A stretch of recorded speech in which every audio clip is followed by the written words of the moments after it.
Hi YouTube, this is SDR Cat. You know, we all have our own favorite coins that we like to collect. Maybe for some people they prefer completing their Morgan set or their peace dollar set. Maybe some people like doing the maples and the maple privies, and others maybe like collecting the lunar series from the Perth Mint. Doesn't really matter what you collect, I think, as long as you enjoy collecting it or stacking it. And for myself, I really do enjoy collecting Chinese coins because of the culture and the history behind these coins. Maybe you don't get a real sense of that with the pandas, because it seems like everyone in the world now you know, they really do enjoy collecting pandas. They like pandas.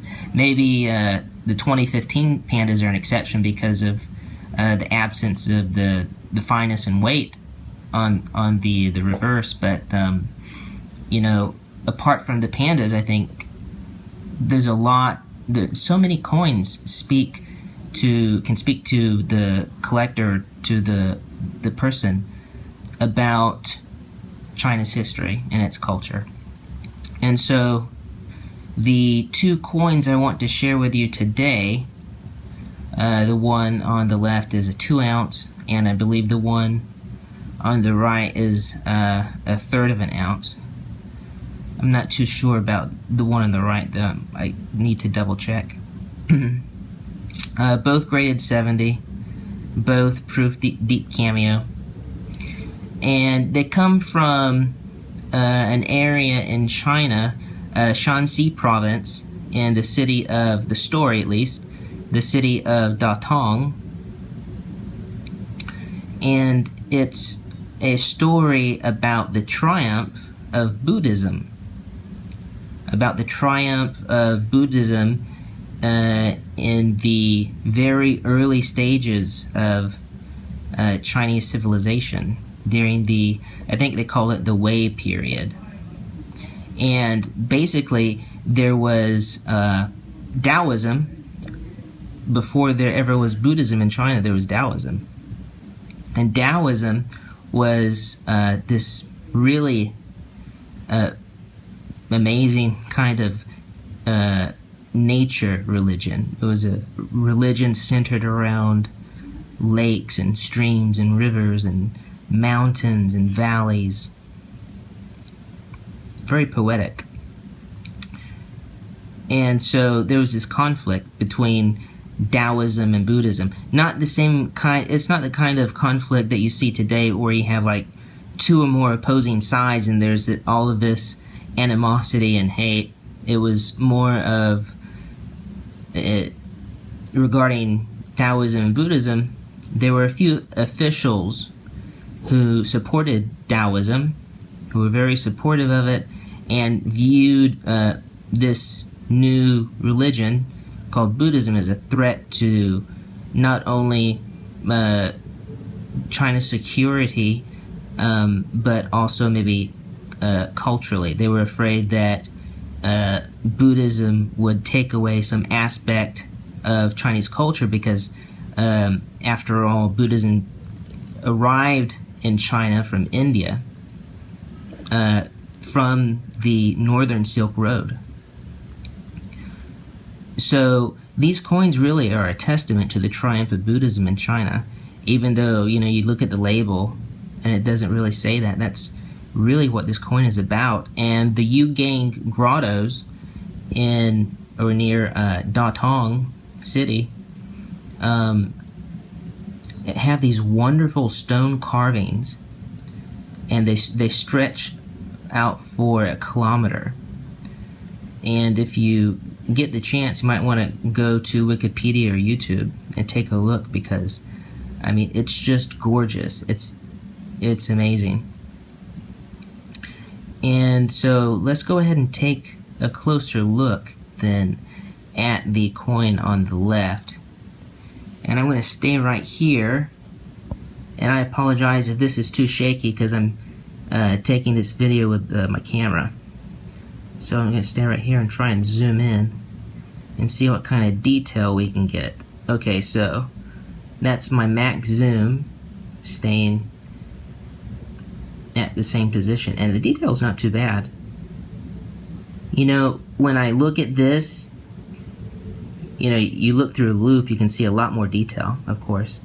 But just looking at it this way, through the screen of my camera, you know, I feel like I'm inside the Sistine Chapel, looking up at the ceiling, or, you know, it's some kind of Michelangelo piece. It's just amazing. I mean, it's so amazing. It could pass for a piece of classical Western art.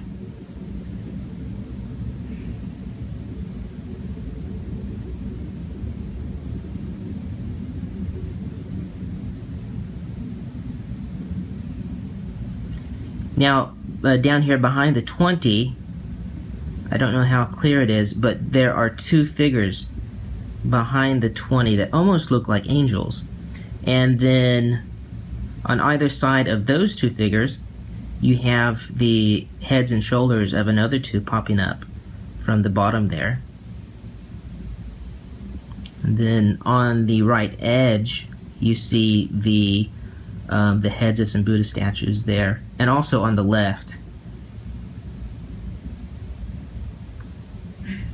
And all in all, it's very symmetrical, maybe with the exception of this top piece here. And I'm not sure what that is. I don't know if that's the actual stone carving in the rock where they took this idea from, or if it's just artistic license. But if you notice at the top, coming down from the top of the coin, there appears to be a kind of semicircle. I don't know if that's supposed to be just a general shape or if it represents a flower. But the center here certainly does look like it's supposed to represent a flower. And in Buddhism, I think this would almost pass for a mandala. And in Buddhism, a mandala represents the universe. And I think it might be fair to say that this almost looks like it, you know, spiritual figures.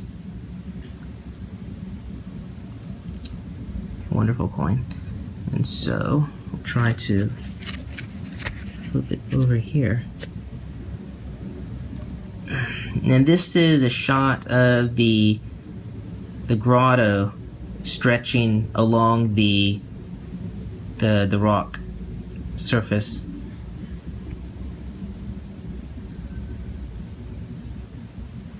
Look at that, amazing. On the left, you can see the Buddha statues carved into the recess. The pillars there kind of bring to mind Petra, ancient city of Petra. The top, you got, I don't know if that's a walkway up top, but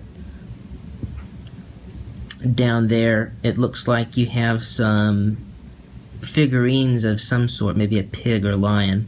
And then those that Chinese style architecture you see there, those that building or that structure was supposed to have been built at a later time to provide support to these stone carvings. So like I said, it's supposed to stretch for a kilometer, and there's supposed to be 20, if I'm not mistaken, caves or grottos that you can walk in and visit that contain Buddhas.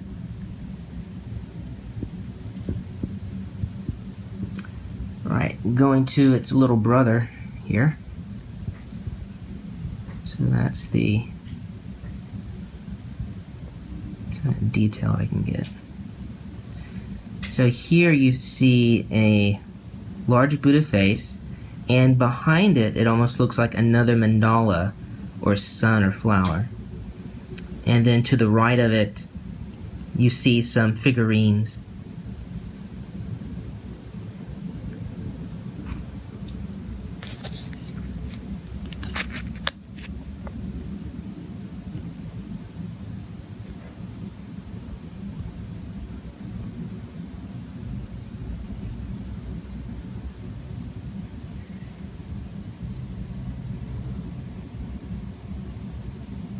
Oh, wow, look at that.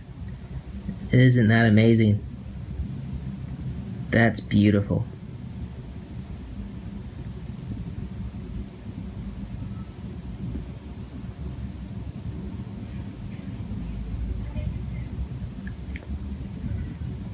Okay. Well, thank you for watching, and I'm interested to know what you think about Chinese coins. These coins in particular, or just Chinese coins in general, and look forward to hearing from you.